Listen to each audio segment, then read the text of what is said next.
ये आकाशवाणी है। विशेष कार्यक्रम के अंतर्गत प्रस्तुत है अभ्यास श्रृंखला की 46वीं कड़ी। आज की चर्चा का विषय है समाजशास्त्र और प्रतियोगी परीक्षाओं की तैयारी। इसमें भाग ले रही हैं कमला नेहरू कॉलेज की समाजशास्त्र विभाग में एसोसिएट प्रोफेसर डॉक्टर अर्चना प्रसाद। कार्यक्रम का संचालन कर रही हैं आकाशवाणी संवाददाता विनीता ठाकुर।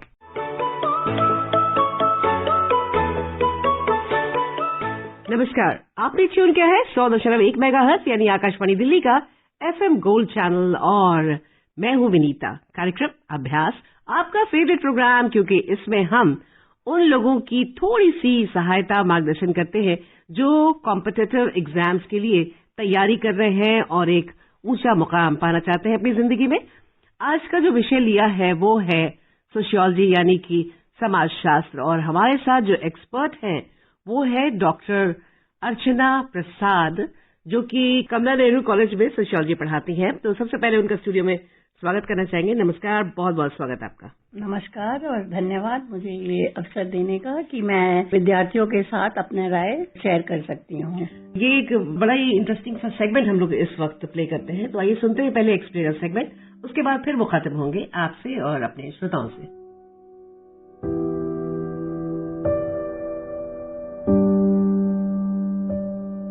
वामपंथी उग्रवाद पर लगाम। छत्तीसगढ़, झारखंड, ओडिशा, बिहार, पश्चिम बंगाल, आंध्र प्रदेश, तेलंगाना, महाराष्ट्र, मध्य प्रदेश और केरल, ये सारे राज्य किसी न किसी प्रकार से वामपंथी उग्रवाद से प्रभावित हैं। वामपंथी उग्रवाद की समस्या का समग्र रूप से प्रभावी ढंग से समाधान करने के लिए सरकार ने सुरक्षा, विकास, स्थानीय समुदायों के अधिकारों और पात्रता को सुनिश्चित करने आदि के क्षेत्रों में बहुआयामी रणनीति अपनाते हुए एक राष्ट्रीय नीति और कार्य योजना तैयार की है। सुरक्षा संबंधी बुनियादी ढांचे को मजबूत करने के लिए सुरक्षा संबंधी व्यय योजना, जो पुलिस बलों के आधुनिकीकरण अम्ब्रेला योजना की एक उप योजना के रूप में लागू की जा रही है। सिविक एक्शन प्रोग्राम योजना व्यक्तिगत बातचीत के माध्यम से सुरक्षा बलों और स्थानीय लोगों के बीच की खाई को पाटती है और स्थानीय आबादी के सामने सुरक्षा बल का मानवीय चेहरा लाती है। ये योजना अपने लक्ष्य को प्राप्त करने में बहुत सफल रही है। इस योजना के तहत मीडिया प्लानिंग क्रियान्वित की जा रही है, जैसे NYKS द्वारा आयोजित जनजातीय युवा आदान प्रदान कार्यक्रम, रेडियो जिंगल्स, वृत्त चित्र, पैम्फलेट आदि आयोजित किए जा रहे हैं। वामपंथी उग्रवाद प्रभावित क्षेत्रों के लिए सड़क आवश्यकता योजना और वामपंथी उग्रवाद प्रभावित क्षेत्रों के लिए सड़क संपर्क परियोजना को सड़क परिवहन और राजमार्ग मंत्रालय द्वारा कार्यान्वित किया जा रहा है, ताकि 8 राज्यों के 34 वामपंथी उग्रवाद प्रभावित जिलों में सड़क संपर्क में सुधार किया जा सके। वामपंथी उग्रवाद प्रभावित राज्यों में मोबाइल टावरों की स्थापना के माध्यम से मोबाइल कनेक्टिविटी में सुधार के लिए परियोजना शुरू की गई है। गृह मंत्रालय को वामपंथी उग्रवाद से प्रभावित 35 जिलों में आकांक्षी जिलों के कार्यक्रम की निगरानी करने का कार्य सौंपा गया है। भारत सरकार का मानना है कि विकास और सुरक्षा संबंधी हस्तक्षेपों पर केंद्रित एक समग्र दृष्टिकोण के माध्यम से वामपंथी उग्रवाद की समस्या को सफलतापूर्वक नियंत्रित किया जा सकता है। इसके अलावा हिंसा और विनाश पर आधारित एक विचारधारा लोकतंत्र में विफल होने के लिए अभिशप्त है, जो शिकायत निवारण के लिए वैध मंच प्रदान करती है। तो ये था हमारा आज का एक्सप्लेनर सेगमेंट। हम वापस आ गए हैं क्योंकि हमारे साथ आपके सवालों की एक फहरिस्त है। सबसे पहले तो जो सवाल हमारे सामने है वो है। मेरा नाम महिमा है, मैं माता सुंदर दिल्ली से बोल रही हूँ। मेरा सवाल ये है कि समाजशास्त्र अलग है या सामान्य ज्ञान के समान? ये बहुत ही महत्वपूर्ण सवाल है, क्योंकि जब भी हम समाजशास्त्र के बारे में सोचते हैं या किसी भी विद्यार्थी को ये जानने की आवश्यकता है कि समाजशास्त्र है क्या, तो तब हमें ये समझ में आता है कि ज्यादातर लोगों को ये सोच आती है या मानना है कि समाजशास्त्र जो है वो ऑब्वियस है, कि हम वही पढ़ाई कर रहे हैं विवाह के बारे में, जाति के बारे में या लिंग के बारे में। लेकिन ये ज्यादातर गलत राय है, क्योंकि सामान्य ज्ञान क्या होता है? जो हम अपने निजी जिंदगी से सीखते हैं, जो हमारे रोज के परिस्थितियों से हम शेयर करते हैं या और हम एक राय बना लेते हैं। अब जरूरी नहीं है कि ये राय सामान्य हो या ये समझदार राय हो। जैसे कि हम एक समाज में बड़े हो रहे हैं और हमें एक सोच बन जाता है कि महिलाओं जो है वो पुरुषों से कमजोर होती है। अब एक ये राय है, जरूरी नहीं है कि ये सत्य है। तो समाज शास्त्र क्या करते हैं? समाज शास्त्र जो है वो सामान्य ज्ञान से शुरुआत करते हैं, वो सामान्य ज्ञान की अध्ययन करते हैं। तो जब फेमिनिस्ट सोशियोलॉजिस्ट इस विषय पे अध्ययन करेंगी तो उनकी समझ होगी कि पितृसत्ता जो है एक मूल्य है समाज में। अब पितृसत्ता की समाज के स्ट्रक्चर पे यदि हम बड़े होंगे या हमारी सोशलाइजेशन उस प्रकार से होगी तो हम एक राय बना लेंगे या हम एक ओपिनियन बना लेंगे। तो सामान्य ज्ञान जो है वो पॉपुलर ओपिनियन है।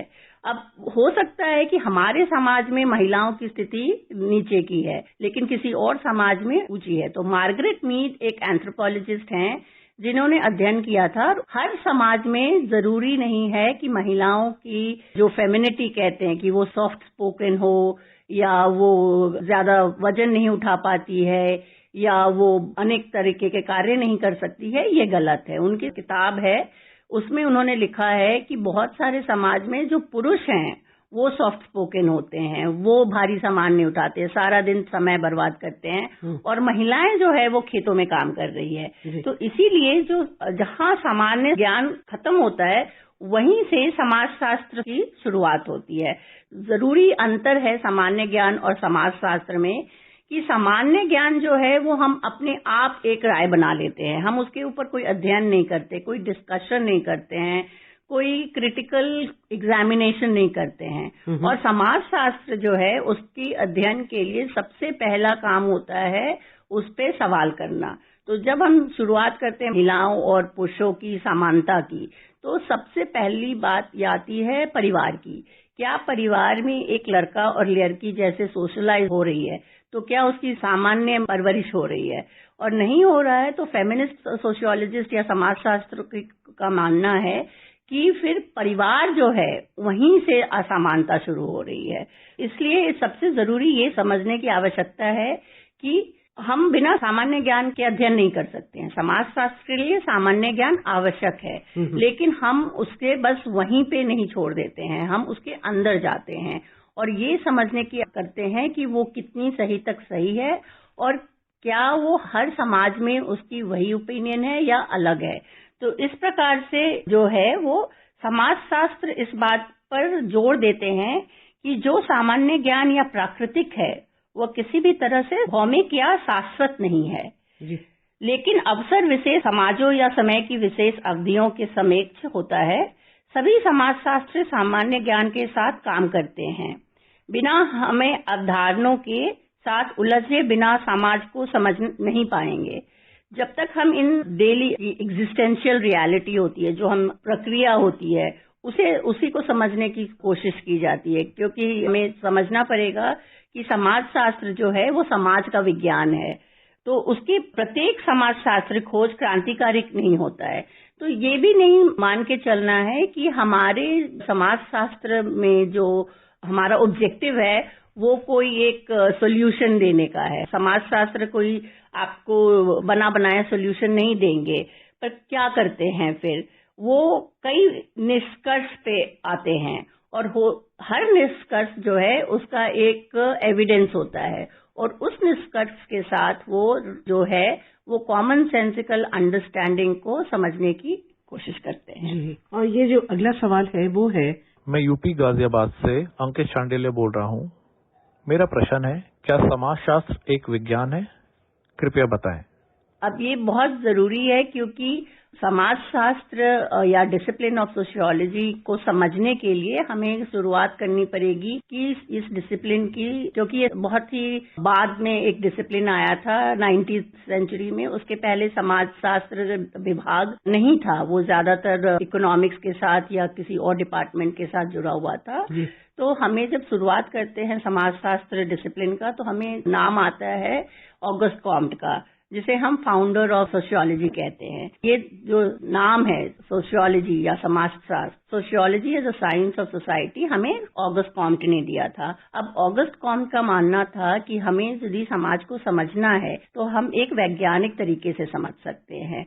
और उन्होंने क्यों ये कहा? क्योंकि उन्होंने कहा कि हम वैज्ञानिक तरीके से समझ सकते हैं क्योंकि जिस प्रकार से फिजिकल साइंस किसी भी समस्या को लैबोरेटरी में ऑब्जर्व करते हैं, कंपेयर करते हैं और उस पे एक अध्ययन करते हैं, उसी प्रकार से हम समाज को भी समझने के लिए विज्ञान का इस्तेमाल कर सकते हैं। अब सोशियोलॉजी में इसको पॉजिटिविज्म कहते हैं। पॉजिटिविज्म मतलब you have a positive science. आपको समाज को समझने के लिए रूल्स चाहिए। जैसे इमाइल डर्कहाइम है, ये ऑगस्ट कॉम्ट के बाद जाने जाते हैं फाउंडिंग फादर में। उनका कहना था कि समाज शास्त्र को समझने के लिए सोशल फैक्ट चाहिए या रूल्स ऑफ सोशियोलॉजिकल मेथड उनकी किताब का नाम है। अब ये रूल्स ऑफ सोशियोलॉजिकल मेथड में वो कहते हैं कि हम किसी भी समाज के किसी भी फिनोमेना को समझ सकते हैं एज सोशल फैक्ट। कैसे है वो सोशल फैक्ट? उसके कुछ कैरेक्टरिस्टिक हैं। जैसे वो हमारे से एक्सटर्नल है, हम उसको अपने अंदर नहीं समझ सकते लेकिन हमें बाहर वो दिखता है। और वो जो है वो हमारे मानसिक स्तर पे एक प्रेशर होता है कि हमें उस चीज को करना है। उसको समझाने के लिए उन्होंने धर्म का उपयोग किया था और उनकी किताब है the elementary form of religious life, जहां पे वो कहते हैं कि जैसे इंडस्ट्रियलाइजेशन हुआ या बहुत सारे समस्याएं आए तो अब लोग धार्मिक नहीं हैं, लोग जो है वो धर्म से हट रहे हैं। तो उनका मानना था कि धर्म जो है वो एक सोच है और वो सोच है जो हमें अपने समाज से बांध कर रखता है। उसके लिए उन्होंने इस्तेमाल किया था शब्द कलेक्टिव कॉन्शियसनेस। तो यदि हम कलेक्टिव कॉन्शियसनेस बनाए रखेंगे, अपनी निजी उम्मीदों को या अपनी निजी चीजों को ना इम्पोर्टेंस देके हम समाज को इम्पोर्टेंस दे तो भी हम धार्मिक हैं। तो इसलिए उनका मानना था कि पॉजिटिविज्म जो है, जो सारे जो August Comte, Durkheim, Karl Marx, Parson, ये सब जो है पॉजिटिव साइंस में बिलोंग करते हैं। जब मैक्स वेबर आए तब उन्होंने ये राय दी कि हर चीज हम टेक्निकल तरीके से या वैज्ञानिक तरीके से नहीं समझ सकते हैं। तो उनका शब्द था वैल्यू न्यूट्रलिटी, कि क्योंकि हम एक बंद कमरे में समाज को नहीं समझ सकते हैं और समाज की जो कार्य है वो हर जगह बदल रही है, समय के साथ बदल रही है। तो हमें उसको सोशल एक्शन पे देखना है और उसकी मीनिंग को समझना है। अब मीनिंग जो है वो अलग अलग हो सकती है। तो एक्सपेरिमेंट या जनरलाइज्ड लॉ जो है या रूल है वो हम सोशल साइंसेज में नहीं कर सकते हैं।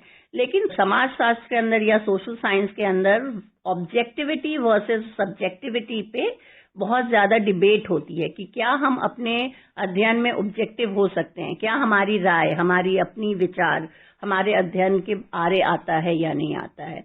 तो ये बहुत बड़ा डिबेट है वर्सेस ऑब्जेक्टिविटी वर्सेस न्यूट्रलिटी। लेकिन समाज शास्त्र जो है वो फ्रॉम पॉजिटिविज्म से लेके ऑब्जेक्टिविटी, सब्जेक्टिविटी और अब हम पोस्ट मॉडर्न सोशियोलॉजी करते हैं, पोस्ट मॉडर्निटी पे, जिस पर हर कार्य पे या हर एक अध्ययन पे हम सवाल कर सकते हैं। तो ये काफी विस्तृत विषय है। अगला सवाल है। मेरा नाम नीरज कुमार है और मैं दिल्ली छतरपुर से रहने वाला हूं और मेरा जो सवाल है वो ये है, क्या सामाजिक संरचना जैसा कोई चीज है जो व्यक्तिगत क्रिया को बाधित करता है, समाज किस हद तक व्यक्ति को आकार देता है?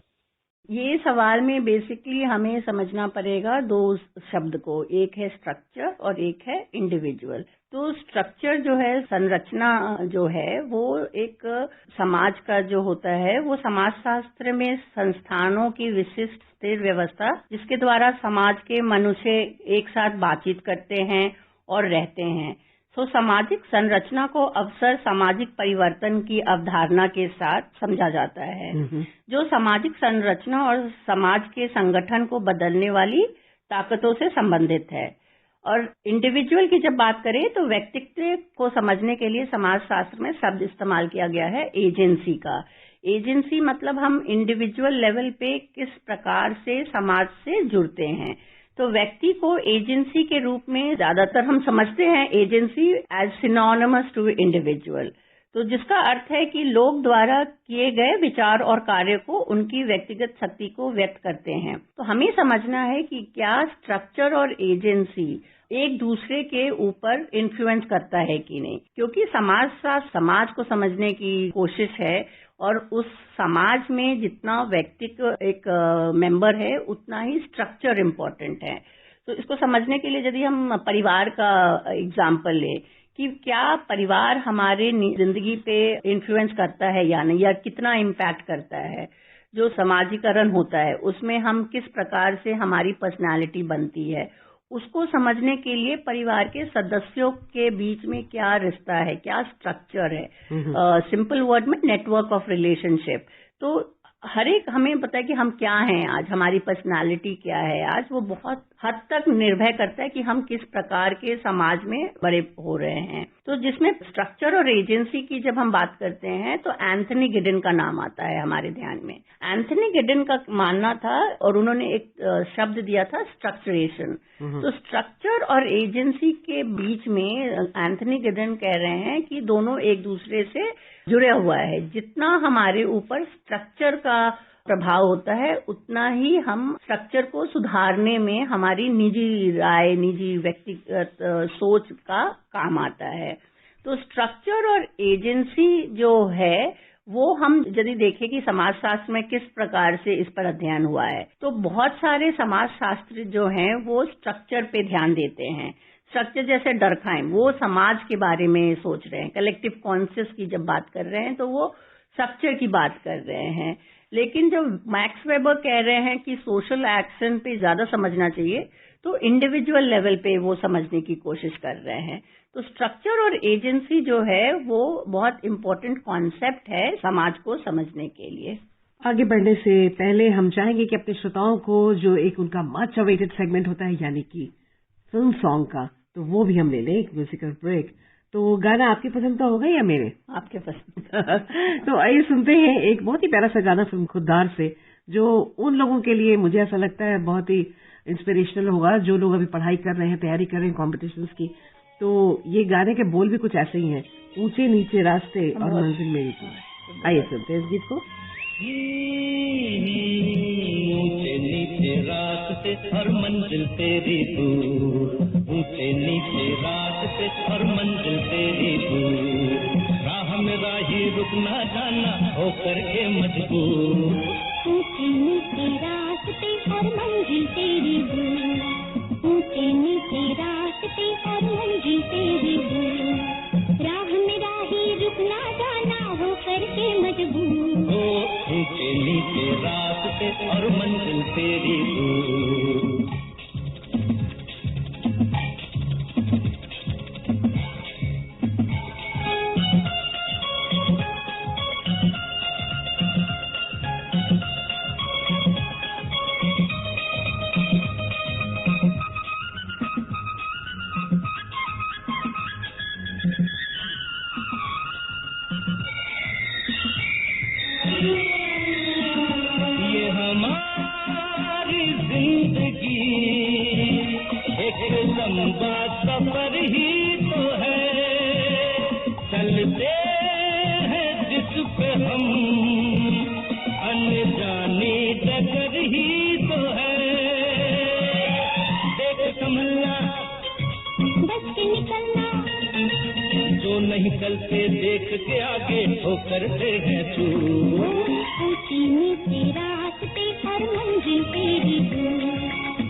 इसकी तो हवा ही निकल गई। अब क्या होगा भैया? सही जगह पे निकली है गोविंद, तो इसमें हवा भरवा दे। अच्छा भैया।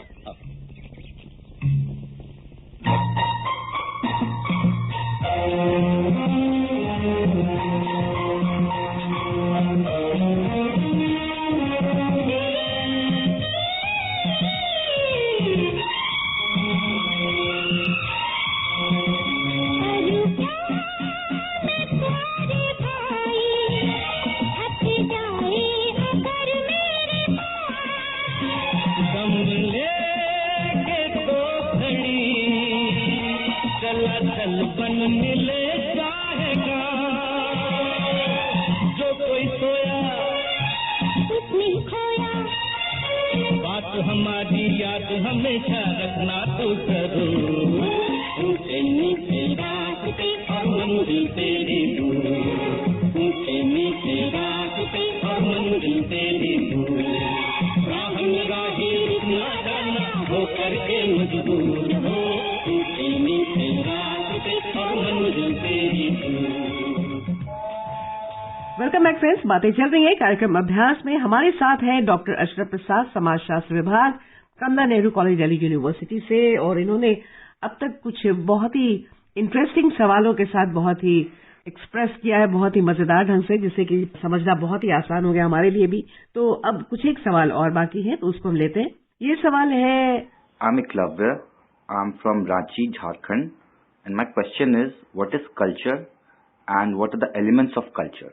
कल्चर या जिसको संस्कृति कहते हैं वो समाजशास्त्र के अंदर एक बहुत ही इम्पोर्टेंट कॉन्सेप्ट है, और हर एक विश्वविद्यालय में पहले ईयर के छात्र इस शब्द को पढ़ते हैं, कोशिश करते हैं जानने का कि संस्कृति आखिर है क्या, क्योंकि ये फिर से वो सामान्य ज्ञान वाली बात हो जाती है। तो समाजशास्त्र में बहुत सारे समाजशास्त्रियों ने बहुत अध्ययन की है, समझने की प्रयास की है कि संस्कृति को कैसे समझे हम। तो संस्कृति को पहले प्रतीकों, भाषा, विश्वास, मूल्य, ये शब्द हैं जो कलाकृति, जो हमें समझने की कोशिश करते हैं। लेकिन समाजशास्त्र में हम इसे दो प्रकार से समझते हैं, एक है मटीरियल कल्चर और दूसरा है नॉन मटीरियल कल्चर। तो मटीरियल कल्चर जो होता है जिसका मूल्य होता है, तो जैसे कि किसी भी समाज में कपड़े हुए, बर्तन हुए या वाहन हुए, ये सब हुआ मटीरियल कल्चर। और हर समाज में एक रिश्ता होता है हमारे, जैसे हमने सुना होगा बहुत सारे समाज में कि ये हमारे पूर्वजों से चला आ रहा है, तो हमारी एक अटैचमेंट हो जाती है उसके साथ, और हमें उसकी प्रकृति की, हमें उसको सिंबल बना लेते हैं अपने समाज का। और दूसरा होता है नॉन मटीरियल जिसके साथ हम वैसे मूल्य नहीं जोड़ सकते हैं। तो जैसे भाषा है, हर एक समाज का एक अपना भाषा होता है, बहुत सारे विश्वास होते हैं, मूल्य होते हैं। तो ये है एक फर्क जिसके कहते हैं material and non material culture. तो भौतिक संस्कृति जिसे कहा जाता है, उसमें समाज की सभी भौतिक वस्तुएं शामिल हैं, जैसे कि इसके उपकरण और तकनीकी कपड़े, खाने के बर्तन, परिवहन के साधन। सांस्कृतिक परिभाषा के तत्व संस्कृति के 5 मुख्य घटकों के एक सेट, मतलब जो एलिमेंट्स होते हैं वो होते हैं। अब कोई समाजशास्त्री कहता है, कोई 5 कहता है, तो इसमें कोई नंबर पे हमें नहीं जाना है, हमें समझने की आवश्यक है कि आखिर ये एलिमेंट्स हैं क्या। तो पहला एलिमेंट जो है वो है नॉर्म मतलब एक समझ होती है कि जो यह व्यवहार है या ये हमारी जो सोचने की तरीका है वो सही है, मतलब जो कि समाज ने हमें कहा है कि आपको ये करना, ये सही है। तो फिर से हम लिंग या जेंडर के एग्जाम्पल से समझ सकते हैं कि पेट्रियार्कल सोसाइटी या जहाँ पे पितृसत्ता का होता है सोसाइटी, वहाँ पे एक नॉर्म होता है कि महिलाओं को एक तरीके से चलना है, एक तरीके कपड़े पहनने हैं, और फिर उससे परेशानी क्या होती है कि वो फिर उसको स्टीरियोटाइप कर देते हैं कि सभी महिलाओं को यही करना है। अब वो एक नॉर्म हो जाता है, और वैल्यू जो है उससे, मूल्य जो है उससे रिलेटेड होता है। तो हमने एक वैल्यू बना दिया कि महिलाओं के जो है वो समाज में वैल्यू जो है सबऑर्डिनेट है पुरुषों से। तीसरा एलिमेंट है वो सिंबल या प्रतीक। हर संस्कृति प्रतीकों या ऐसी चीजों से भरी होती है जो किसी और चीज के लिए खड़ी होती है और जो अक्सर विभिन्न प्रतिक्रियाओं और भावनाओं को पैदा करती है। तो हर समाज में एक और या संस्कृति में एक आपका प्रतीक होता है, सिंबल होता है, और वो सिंबल जो है वो सदस्यों के लिए बहुत मूल्यवान होती है। चौथा एलिमेंट है भाषा। तो शायद हमारे प्रतीकों का सबसे महत्वपूर्ण समूह भाषा है। अंग्रेजी में कुर्सी शब्द का अर्थ होता है जैसे हर पर हम बैठते हैं। स्पेनिश में सिला शब्द का अर्थ एक ही है। तो भाषा जो है वो हमें लोगों से जोड़ने के काम आती है, और भाषा जो है संस्कृति का सबसे अहम हिस्सा है। फिर जब हम कहते हैं कि सिंबल, लैंग्वेज, नॉर्म्स, वैल्यूज और वे ऑफ लाइफ, कल्चर जो है वो हमें समझाता है कि हमारे वे ऑफ लाइफ क्या है। तो इन सब चीजों को समझने से हमें समझ में आता है कि समाजशास्त्र ने संस्कृति का एक अलग से ही परिभाषा दिया है। जी, आगे बढ़ने से पहले एक और सेगमेंट है हमारा फैक्ट फाइल का, उसको सुनते हैं। यूनेस्को वैश्विक धरोहर स्थल। यूनेस्को वैश्विक धरोहर स्थल एक ऐसी जगह है जिसकी पहचान है संयुक्त राष्ट्र द्वारा शैक्षिक, वैज्ञानिक और विशिष्ट सांस्कृतिक या भौतिक महत्व के रूप में सांस्कृतिक संगठन, जिसे मानवता के लिए उत्कृष्ट मूल्य माना जाता है। यूनेस्को दुनिया भर में प्राकृतिक और सांस्कृतिक विरासत के संरक्षण, पहचान और रखरखाव को प्रोत्साहित करने का प्रयास करता है।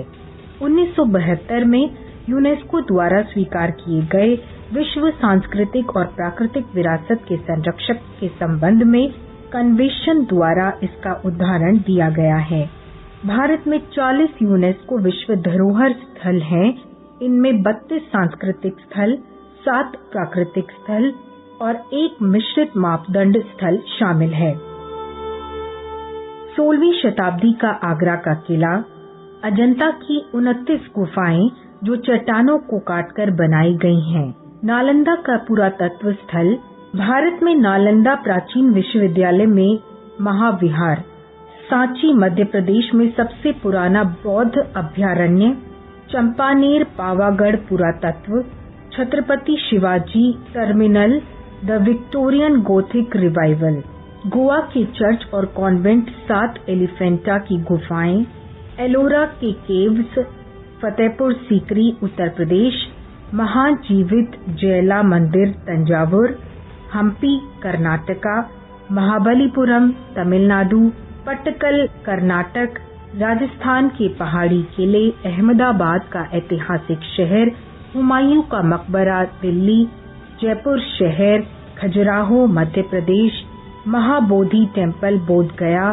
Mountain railway Darjeeling Himalayan railway, Nilgiri mountain railway और कालका शिमला रेलवे, कुतुब मीनार दिल्ली, रानी की वाव मतलब रानी की बावड़ी Patan Gujarat, Lal Qila Delhi, rock shelter of Bhopal, sun temple Konark Odisha, Agra का ताजमहल, चंडीगढ़ में कॉम्प्लेक्स 2 कैपिटल, दिल्ली का जंतर मंतर, केवला देव राष्ट्रीय पार्क भरतपुर राजस्थान, मानस वन्य जीव अभ्यारण्य, गोबधरना असम, नंदा देवी की घाटी और फूल राष्ट्रीय उद्यान उत्तराखंड, सुंदरवन राष्ट्रीय उद्यान कोलकाता पश्चिम बंगाल, पश्चिमी घाट महाराष्ट्र, कंचनजंगा राष्ट्रीय उद्यान विश्व का तीसरा सबसे ऊंचा राष्ट्रीय उद्यान है, ककाटिया